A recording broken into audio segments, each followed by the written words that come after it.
We had a long discussion inside among ourselves.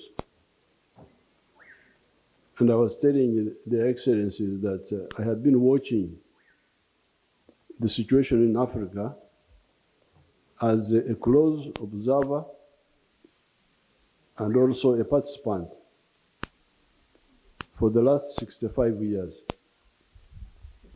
Because he thinks the internal forces don't matter, we the neighbors don't matter, what matters are the foreigners who are supporting them.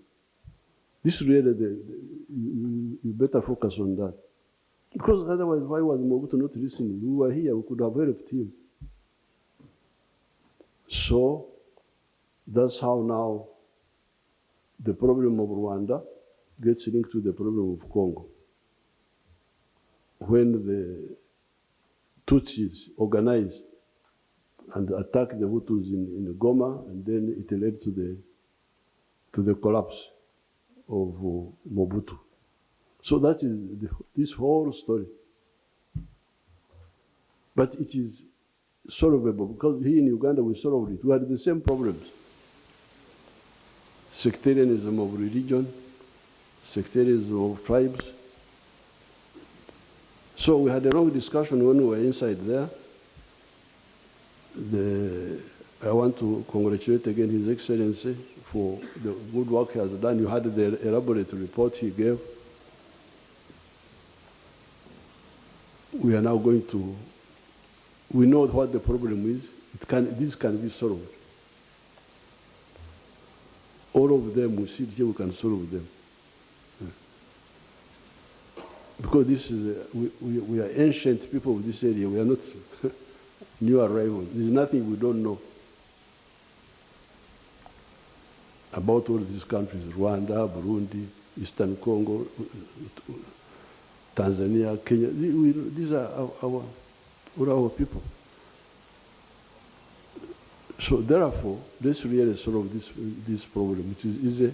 In my opinion, these problems are easy to solve. They are not difficult. What is difficult is three mistakes: philosophy, ideology, strategy.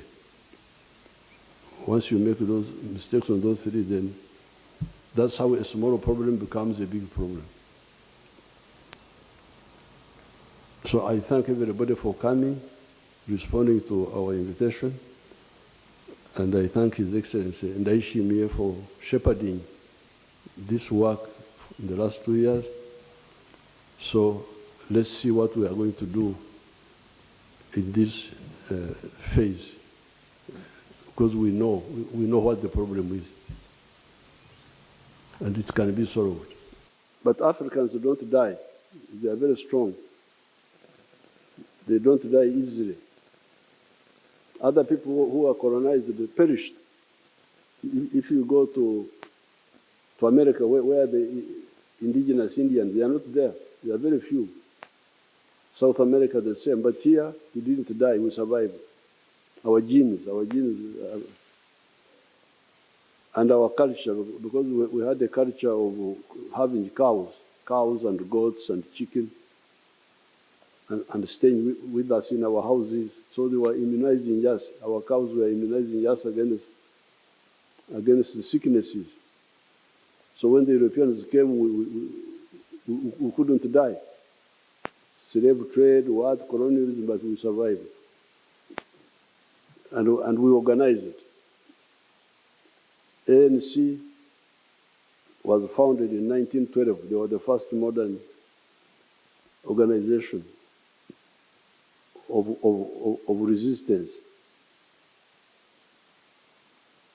And we chased the invaders. But we still have these weaknesses,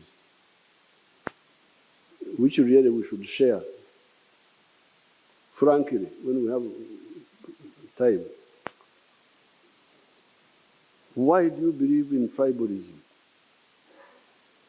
Sectarianism of tribe, religion.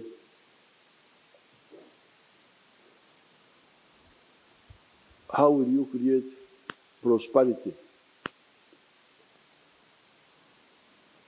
for your people? If you look at the Americas, South America is very rich in terms of natural resources. They have got, I think they are even richer than the United States. They have big rivers there, the Amazon. They have big forests, minerals, agriculture. They have everything in South America, Latin America. But USA is more prosperous than South America. Why? If it is natural resources, South America should be more prosperous than the USA. But the difference, in my opinion, is the way the Americans organize themselves to form a big market. They united those colonies of the British, 13 of them initially, then they kept adding. Now they have got 50 states. Now, if you are in that situation, it is easier for you if you are a wealth creator, you are a businessman. In New York, you produce something and it is sold all the way to California. It is much easier for you to succeed as a businessman. So therefore, really all these conflicts, when we meet, we talk about procedural things, this one here, this one here, but the big problem is ideology. These wars are caused by ideological limitation. So, my advice, because that's what was the problem of Uganda. Uganda was a failed state. People had no food in 1986, people had no food, shortages. No sugar, no soap, no salt, no paraffin in the shop. The problem was ideological.